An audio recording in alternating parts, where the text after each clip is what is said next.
قل هذه سبيلي أدعو إلى الله على بصيرة أنا ومن اتبعني وسبحان الله وما أنا من المشركين. الحمد لله رب العالمين، نحمده ونستعينه ونستغفره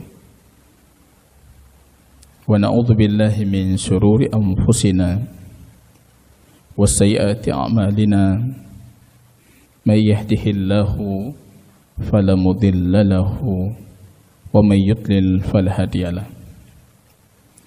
أشهد أن لا إله إلا الله وحده ربي لا شريك له، وأشهد أن محمدا عبده ورسوله صفيه من خلقه وخليله صلى الله عليه وسلم وعلى آله وصحبه الكرام. إخوة الإيمان، أعزني الله وإياكم جميعا.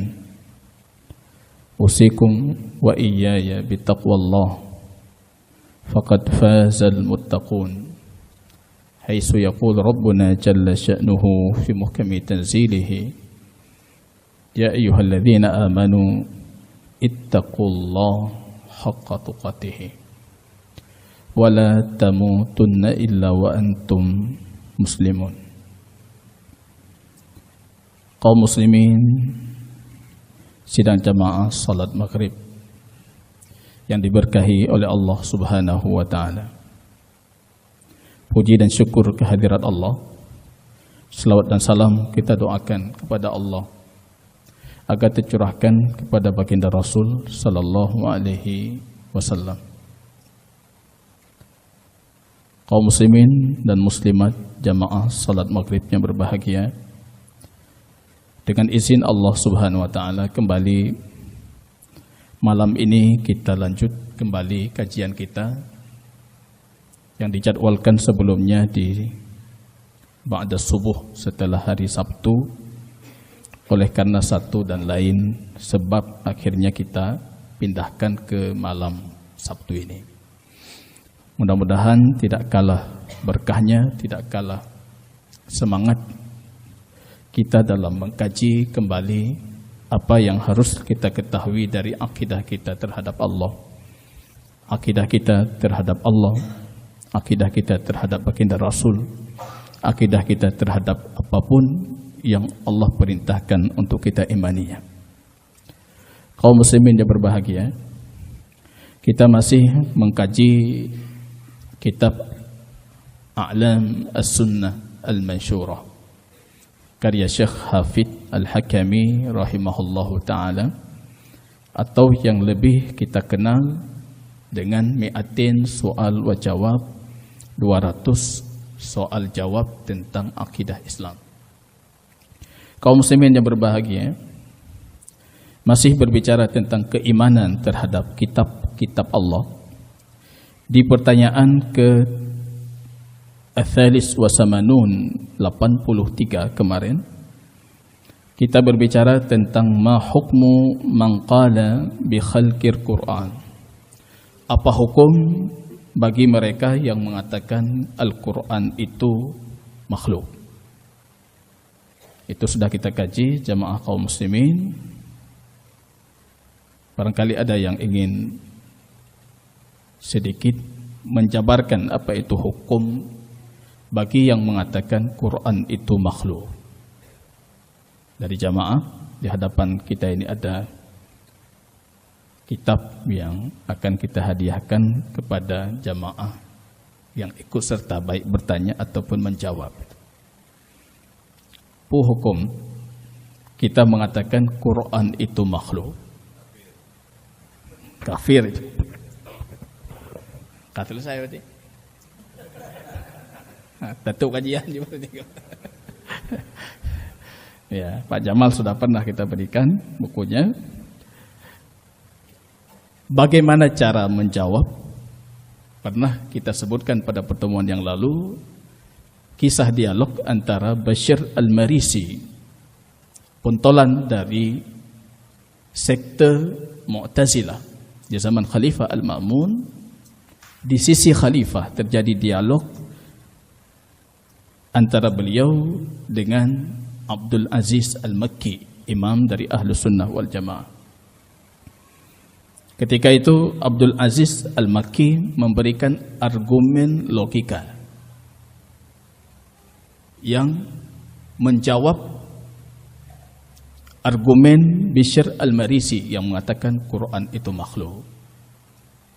Apa masih kita ingat jamaah kaum muslimin? Baru seminggu belum tiba-tiba. Masih kita ingat apa itu argumennya? Membantah Quran itu bukan makhluk. Pakai logika. Kemarin kita kisahkan, pertama dialognya menggunakan dalil wahyu, Quran Sunnah. Bishr kalah. Tiba-tiba Bishr mengatakan, da'na min hadhihi ya Khalifah. Tinggalkan kami dari argumen dan dialog ini. Kami tidak mau dialog pakai itu tadi. Kami mau yang pakai burhan, yang pakai dalil yang qati. Yang dimaksud burhan versi mereka itu menggunakan akal dan logika. Rupanya baru 2 hari yang lalu jamaah kaum muslimin, salah satu murid saya yang sudah lanjut kuliah di salah satu kampus Islam yang ada di kita menggunakan kalimat yang sama itu. Ustaz izin bertanya katanya. Tafadhal, silahkan. Kita dilahirkan muslim, alhamdulillah katanya. Kita beramal saleh, masuk surga. Tapi bagaimana dengan yang dilahirkan Nasrani? Dia tidak punya orang tua Islam, tidak tinggal di lingkungan Islam, kemudian dia tidak beramal seperti kita muslim, masuk neraka. Bukankah Allah zalim? Yang pertanyaan ditanya, Pak. Itu pertanyaan yang ditanyakan. Saya sebutkan ayat, saya sebutkan hadis, perkataan para ulama. Apa katanya? Persis sama seperti yang dikatakan pentolan Mu'tazilah.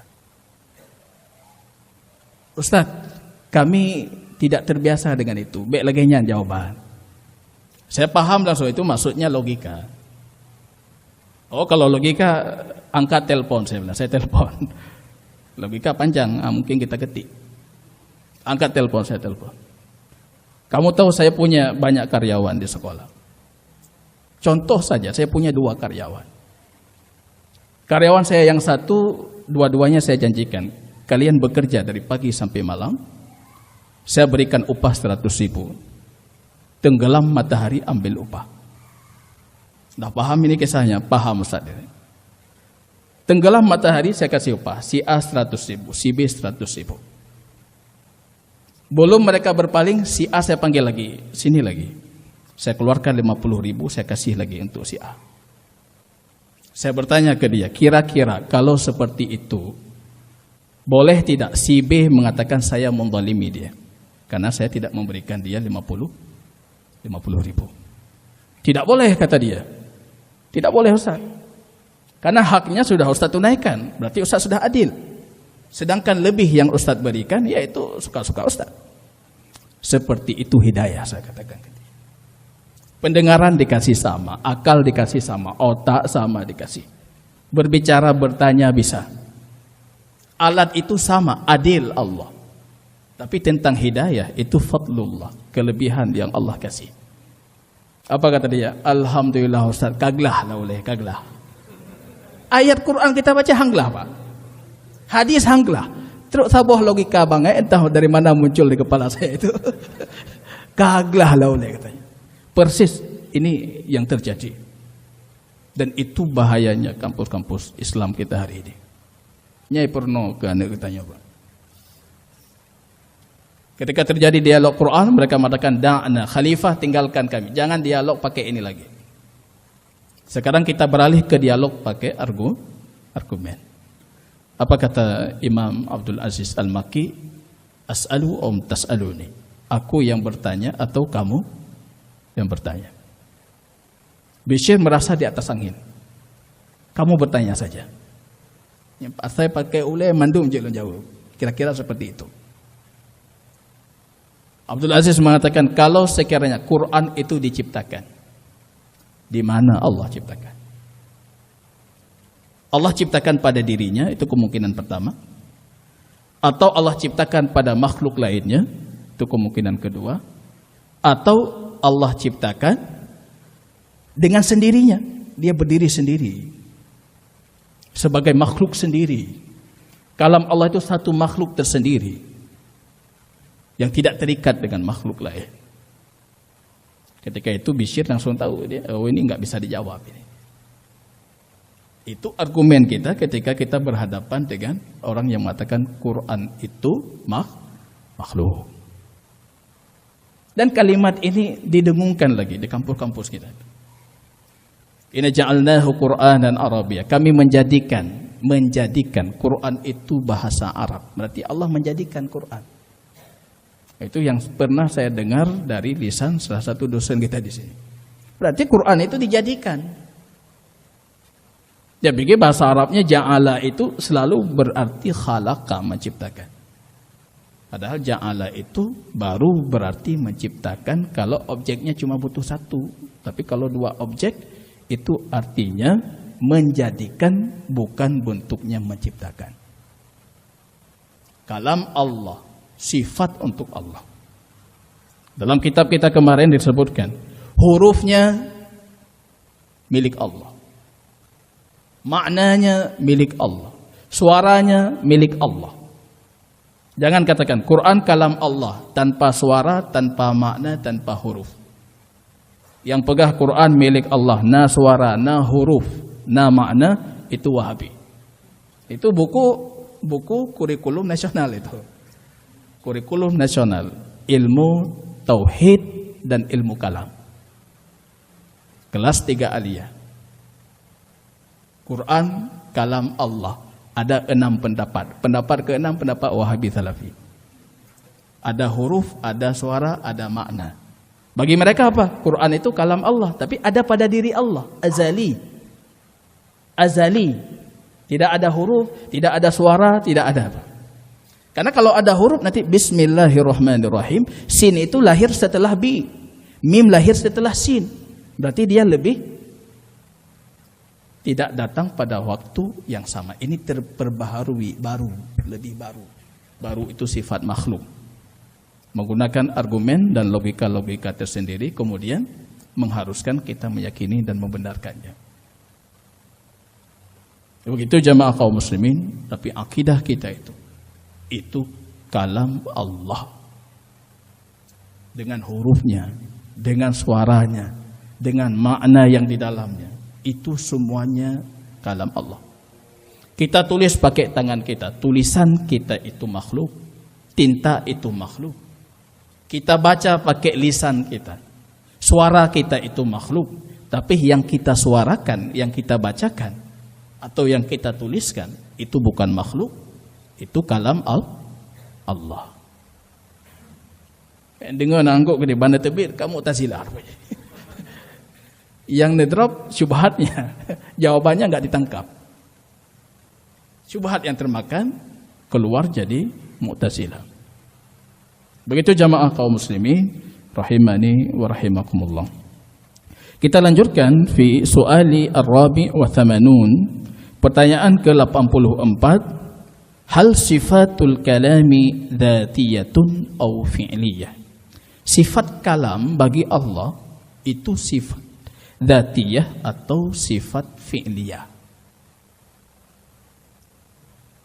Kalau wajah tahu berarti kita udah belajar itu sifat dzatiyah apa, sifat fi'liyah apa.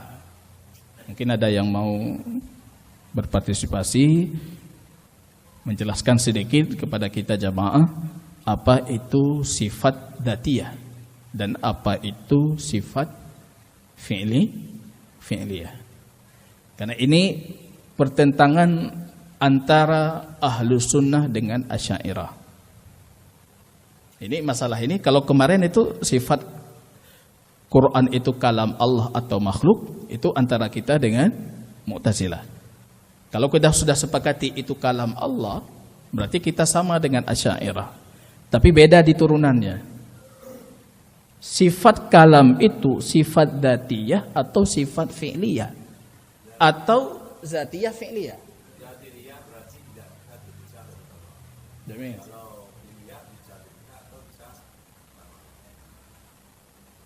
Ya.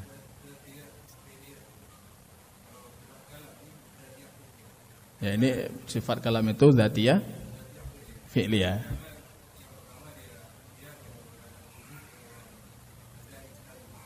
Ya. Ya. Ya.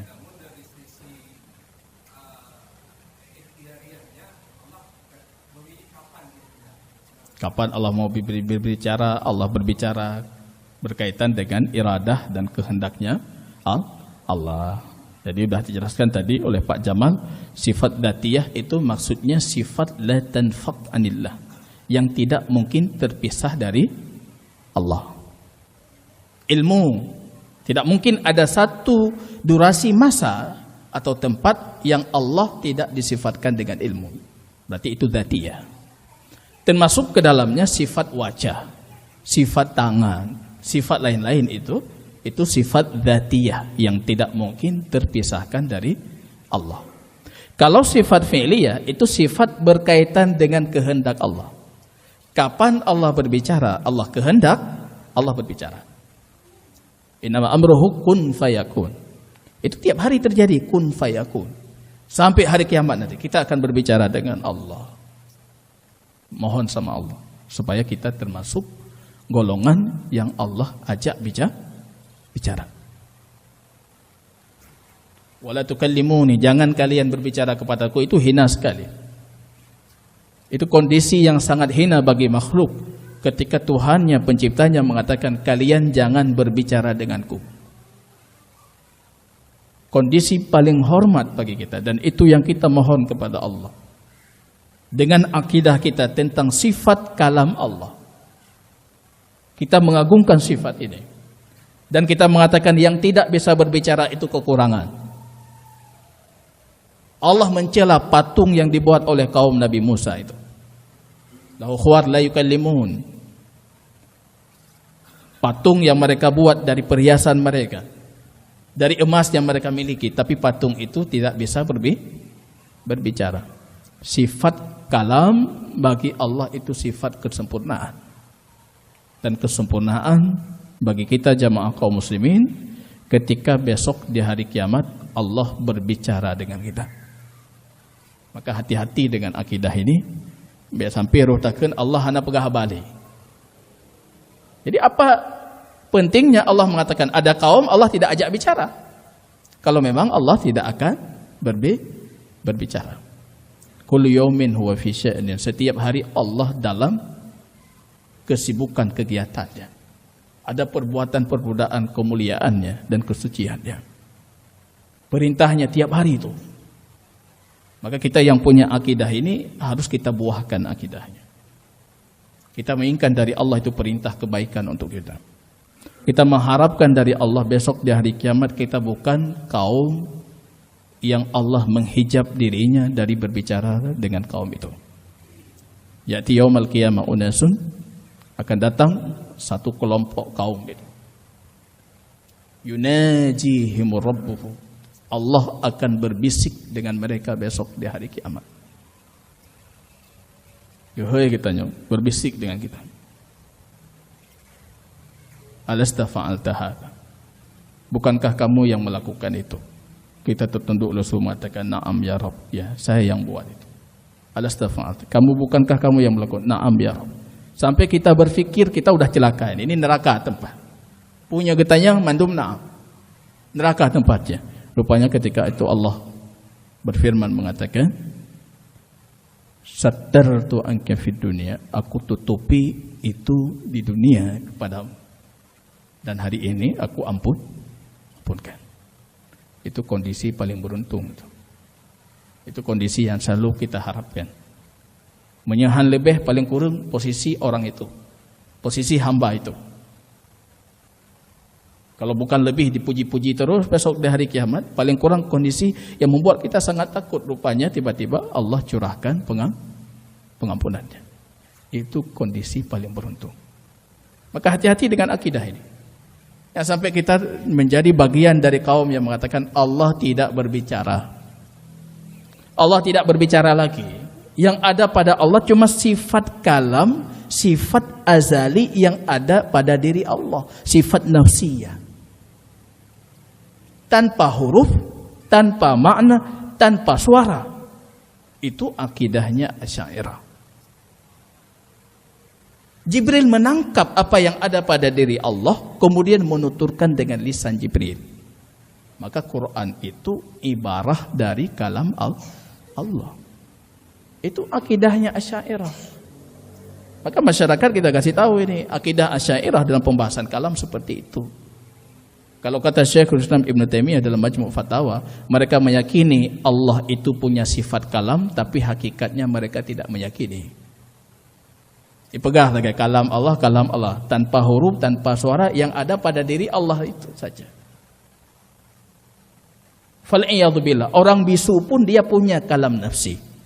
Dalam dirinya ingin ini, ingin itu. Tapi masalahnya dia tidak mampu untuk mengungkapkan. Ini bentuk penghinaan untuk Allah. Karena Anda mengatakan Allah cuma punya kemampuan kalam nafsi saja. Dan itu bukan akidah Ahlus Sunnah. Dan itu yang diperjuangkan oleh Imam Ahmad rahimahullah sampai umur terakhir beliau.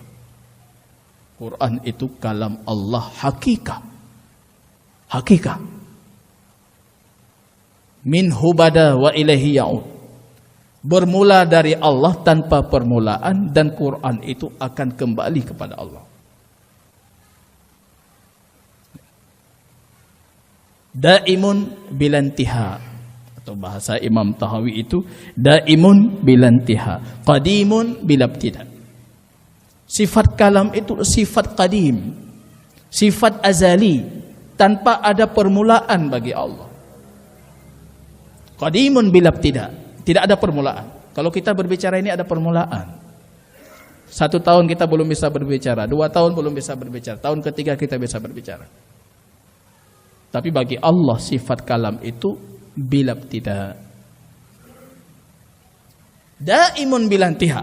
Allah akan terus berbicara sampai hari kiamat nanti. Allah akan memilih hamba-hambanya yang Allah ajak bicara tanpa penghabisan. Kita nanti akan datang suatu saat kita nggak berbicara lagi. Kita tutup buku, nggak bicara lagi kita. Mati.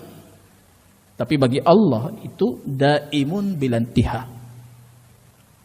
Allah akan terus berbicara. Besok di hari kiamat Allah akan berbicara. Dan Allah akan terus dalam kondisi berbicara.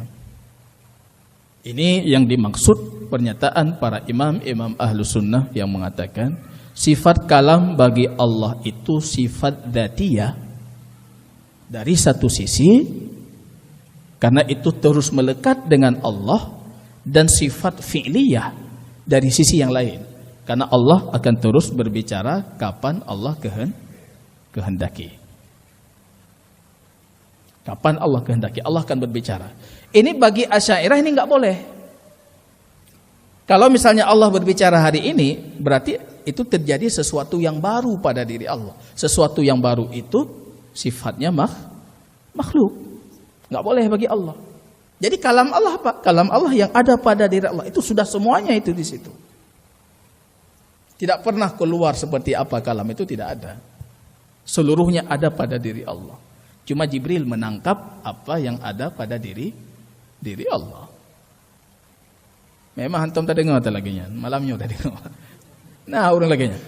Kalau Mu'tazilah mengatakan Allah itu berbicara dengan Musa, Allah menciptakan kalam itu pada pohon, kemudian Musa berbicara dengan pohon.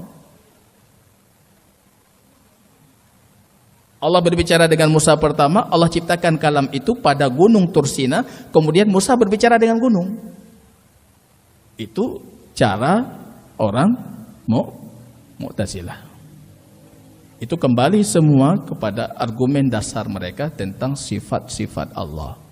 Masalahnya di sifat. Kalam ini bagian dari sifat. Apa kata Syekh Hafidz Al-Hakami Jamaah kaum muslimin? As-su'al ar-rabi' wa samanun, hal sifatul kalami dzatiyatun aw fi'liyah? Al-jawab, apa jawabannya kata beliau? Amma bi'tibari ta'alluqi sifatil kalam bidzatillah wa ittisafihi ta'ala biha famin sifati dzatihi ka ilmihi ta'ala bal huwa min ilmihi wa anzalahu bi ilmihi wa huwa a'lamu bima yunzil. Kalau kita lihat dari sisi keterkaitan sifat kalam ini dengan zat Allah, sifat kalam ini tidak pernah lekang dari Allah. Allah selalu dalam kondisi dari azali Allah itu berbicara dan akan terus berbicara dan tidak pernah lekang sifat kalam dari Allah. Maka dari sisi itu kita mengatakan sifat kalam itu dzatiyah. Ka ilmihi kata beliau, seperti ilmunya. Maka tidak ada satu kondisi Allah luput darinya ilmu. Ilmu itu sifat yang melekat tidak terpisahkan dari Allah. Maka ilmu itu sifat dzatiyah. Bahkan kata beliau, sifat kalam itu bagian dari ilmunya Allah. Allah akan berbicara dengan ilmu. Allah menurunkan kalamnya dengan ilmu. Dan Allah paling tahu apa yang Allah turunkan. Jadi kalau kita lihat ini bagian dari sifat ilmu. Jadi hal yang tidak terpisahkan. Kalau ilmu itu sifat kesempurnaan, maka kalam itu juga sifat kesempurnaan. Ini logika yang cacat yang dimiliki oleh orang Mu'tazilah. Orang Mu'tazilah berpikir kalau berbicara itu kekurangan bagi Allah. Itu kekurangan. Allah butuh ini, butuh itu untuk berbicara. Butuh itu sifat kekurangan. Tapi padahal logika yang benar, berbicara itu sifat kesempurnaan. Beliau melanjutkan mengatakan wa amma bi'tibari takallumihi bimasyiatihi wa iradatihi. Kalau kita lihat dari sisi sifat kalam ini terkait dengan masyiah dan kehendaknya Allah. Allah mau berbicara, Allah berbicara. Kapan Allah kehendaki berbicara, Allah berbicara. Siapa yang hamba Allah pilih untuk berbicara, Allah berbicara. Allah berbicara dengan Adam sebelum berbicara dengan Musa. Ini logika yang enggak masuk di kepala Mu'tazilah. Allah berbicara dengan Adam. Dalam hadis Imam Nasa'i, lama khalaqallahu Adam, Allah ketika menciptakan Adam itu sudah dibentuk fasawwarahu wa nafakha fihi suri. Kemudian Allah tiupkan ruh pada diri Adam. Adam bersin. Apa kata Allah? Ya Adam, ihmadi rabbak. Pujilah Tuhanmu. Allah berbicara itu dengan Adam. Apa kata Adam? Alhamdulillah. Apa kata Allah? Hadza ma yaf'aluhu banika atau ma yaf'aluhu banuka ba'dak. Dan ini akan jadi yang dilakukan oleh anak keturunanmu ketika mereka bersin. Matanya fiqah tua tu. Bersin, alhamdulillah. Itu yang dilakukan oleh Adam. Disebutkan oleh para malaikat, yarhamukallah. Yarhamuka rabbuka ya Adam. Allah mengatakan, Tuhanmu sudah merahmatimu wahai Adam. Allah berbicara dengan Adam itu. Dan itu terjadi sebelum Allah berbicara dengan Musa. Wa kallamallahu Musa taklima. Allah berbicara dengan Musa. Musa itu kalimullah. Kemudian Allah berbicara dengan baginda Rasul sallallahu alaihi wasallam di Sidratul Muntaha ketika malam Isra Mi'raj. Itu terjadi sebelum Allah berbicara, setelah Allah berbicara dengan Musa. Jadi bukan semuanya terjadi dalam satu waktu pada diri Allah. Sifat Allah itu, Allah akan berbicara kapan Allah kehendaki. Dengan siapa yang Allah kehendaki. Allah pilih dari semua para rasul itu beberapa para rasul yang Allah jadikan sebagai kalimullah. Besok di hari kiamat Allah akan memilih lagi beberapa dari hambanya untuk menjadikan mereka sebagai lawan bicaranya Allah. Dan Allah mencela orang kafir di neraka dan mengancam mereka Allah tidak akan berbicara dengan mereka.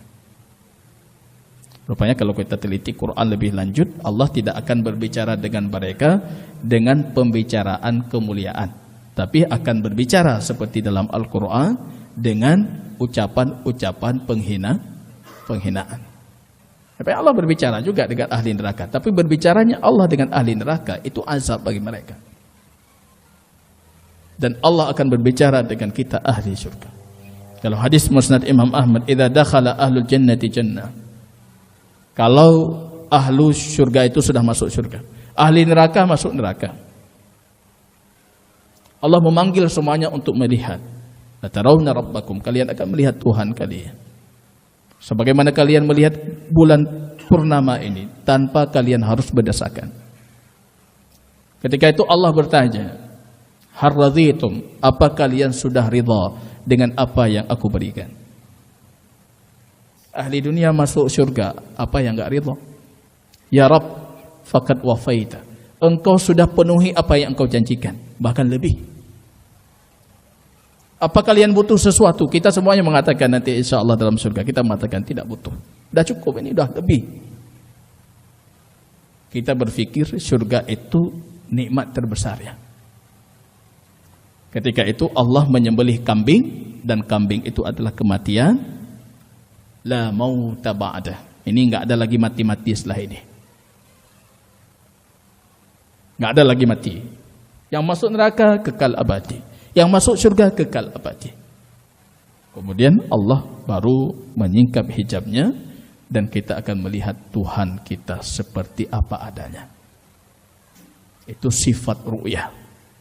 Ahlu sunnah mengimani kita akan melihat Tuhan kita. Asy'ariyah mengimani juga. Tapi Ibnu Taimiyah mengatakan dua sifat. Asy'ariyah mengatakan ya, hakikatnya tidak. Sifat kalam, sifat ru'yah. Melihat Allah. Karena bagi mereka melihat Allah tanpa arah. Oh, dah kalau dipikir kerana wah pikir, memang baca. Melihat Allah tanpa arah. Itu akidah Asy'ariyah. Hakikatnya enggak melihat itu. Yang pegang macam kemangan, melihat Allah. Karena hadisnya banyak sekali. Mau kita takwil enggak sempat kita takwil itu. Hadisnya banyak, ayatnya banyak. Tanpa arah. Satu lagi kata Imam Ibn Taimiyah, sifat kalam. Berbicara tapi tanpa suara, tanpa makna, tanpa huruf. Berbicara apa? Berbicara dalam dirinya sendiri. Kalam nafsi. Itu hakikatnya tidak berbicara itu. Ini jamaah kaum muslimin rahimani wa rahimakumullah. Itu akidah kita. Allah berbicara kapan Allah kehendaki. Dan tidak ada satupun makhluk yang bisa mengatur Allah untuk sifat kalamnya. Tak bisa kita atur Allah. Apalagi kita mengatakan Allah enggak berbicara. Itu mengatur tingkatnya, levelnya tinggi lagi itu. Mengatur Allah tidak bisa. Allah berbicara dengan kehendaknya. Kama qala Nabi sallallahu alaihi wasallam, "Idza arada Allah ayyuhiya bil amri takallama bil wahyi." Kalau Allah menghendaki untuk mewahyukan sebuah perkara, maka Allah akan berbicara dengan wahyu. Hadis yang pernah kita bacakan jamaah, ketika Allah berbicara, rupanya semua para malaikat itu tersungkur. Malaikat itu derajat. Ada yang derajat tinggi, mereka sanggup menahan kalamnya Allah. Ada yang lebih rendah, mereka sanggup tapi dalam kondisi mereka pingsan terjaga. Ada derajat mereka yang lebih rendah justru mendengar kalam Allah jatuh pingsan, mereka enggak tahu apa yang Allah bicarakan. Tapi selesai Allah berbicara, sa'iku, mereka tersadar terjaga kembali, kemudian bertanya kepada yang di atasnya, "Madza qala rabbuna?" Apa yang Tuhan kita firmankan? Yang atas bertanya ke yang atasnya dan itu mentok ke Jibril. Jibril mengatakan qala rabbuna haqqan, Tuhan kita berbicara yang benar, yang hak. Baru disampaikan apa yang Allah wahyukan. Allah kalau kehendaki sesuatu, Allah akan berbicara dengan wahyu. Walihada qala salafus salih rahimahumullah ta'ala fi sifatil kalam. Maka oleh karena itu salafus salih semoga Allah merahmati mereka, berbicara tentang sifat kalam, mereka mengatakan sifatu dzatin wa fi'lin ma'an. Sifat kalam itu sifat dzatiyah dan sifat fi'liyah. Jadi dari satu sisi itu sifat dzatiyah, dari sisi yang lain itu sifat fi'liyah. Dari sisi dia melekat dengan Allah, tidak mungkin terpisah dari zatnya Allah, maka sifat kalam itu dzatiyah. Dari sisi Allah berbicara sesuai dengan kehendak dan keinginannya, maka sifat kalam itu fi'liyah. Fallahu ta'ala lam yazal wa la yazal muttasifan bil kalami azalan wa abada. Allah tidak pernah lekang darinya sifat kalam dan akan terus seperti itu dan tidak mungkin terpisah darinya. Wa takallamahu wa taklimuhu wa takallumuhu wa taklimuhu bimasyiatihi wa iradatihi.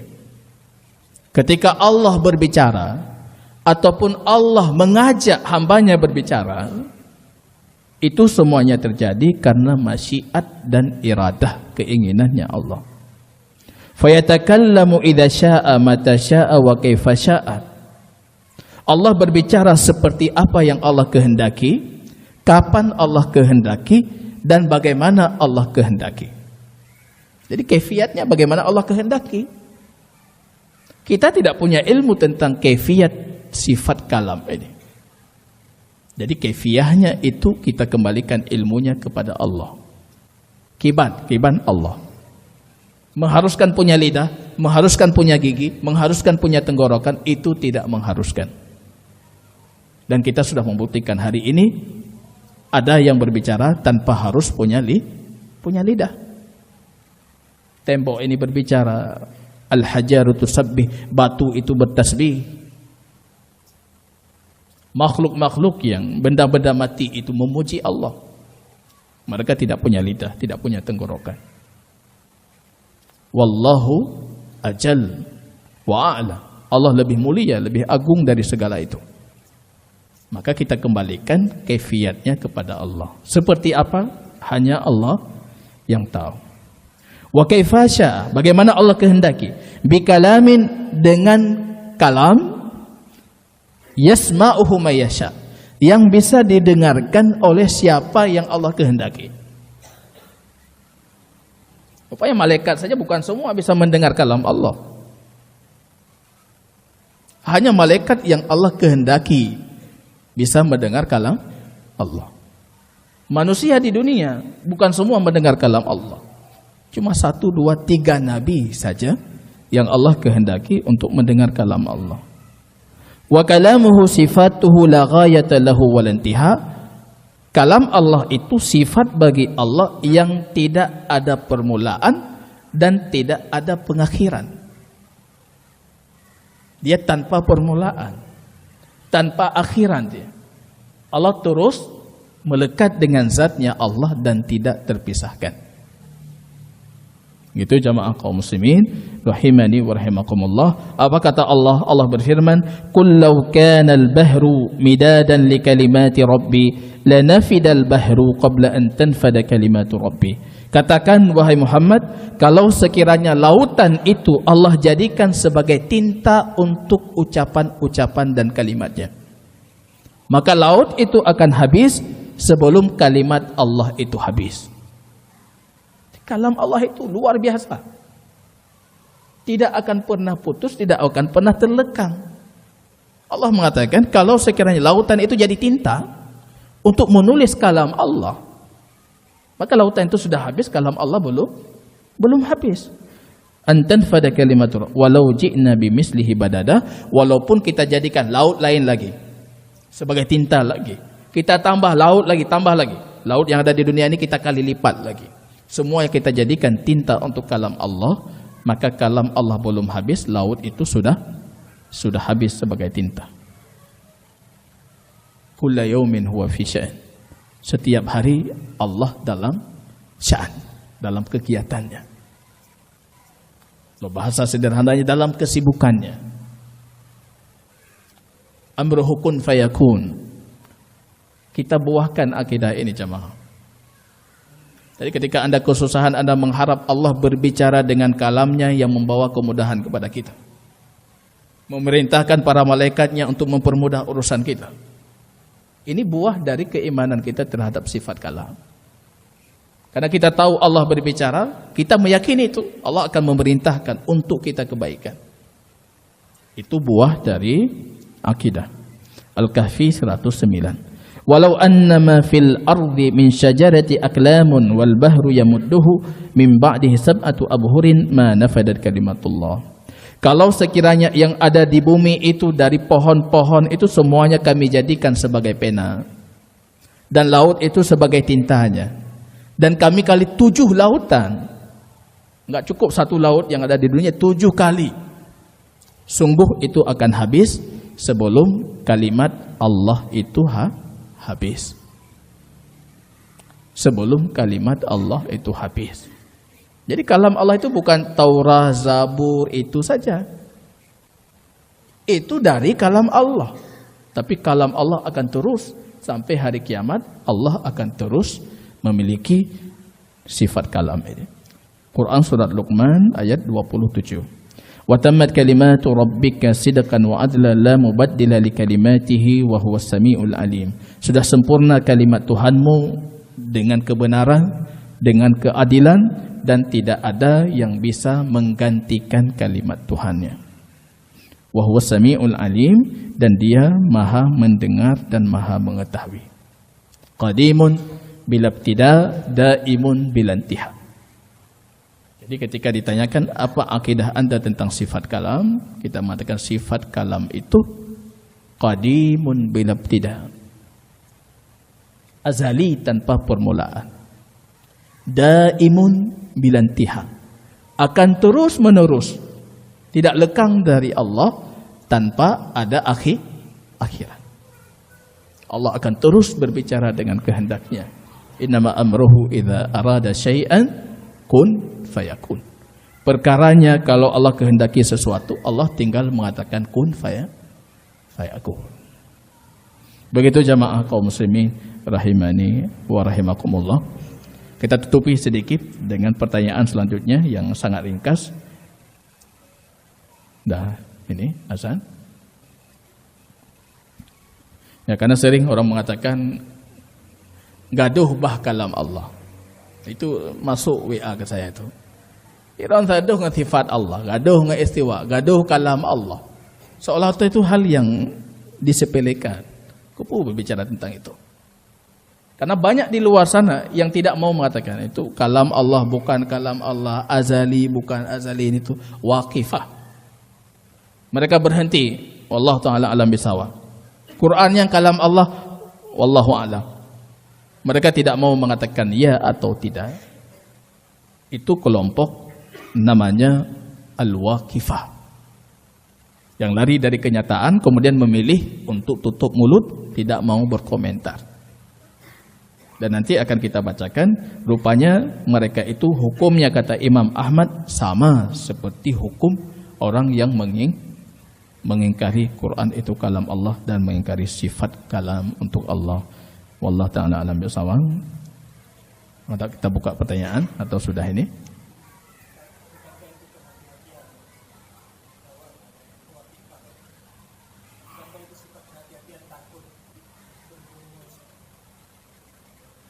Ya, bukankah itu sifat kehati-hatian? Itu sebenarnya bukan sifat kehati-hatian. Ya. Kekhawatiran terhadap diri sendiri aja. Dia tidak mau mengatakan itu seperti itu, detail seperti ini, dengan huruf, dengan suara, dengan makna. Di luar mungkin Anda akan menjaga diri Anda mengatakan itu.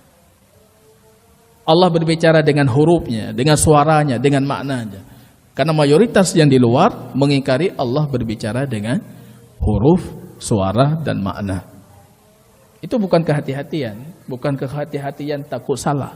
Karena ketika kita meyakini ini akidah yang benar, sesuai dengan dalil Quran dan Sunnah, seharusnya kita tidak berdiam mengatakan atau tidak mengomentari.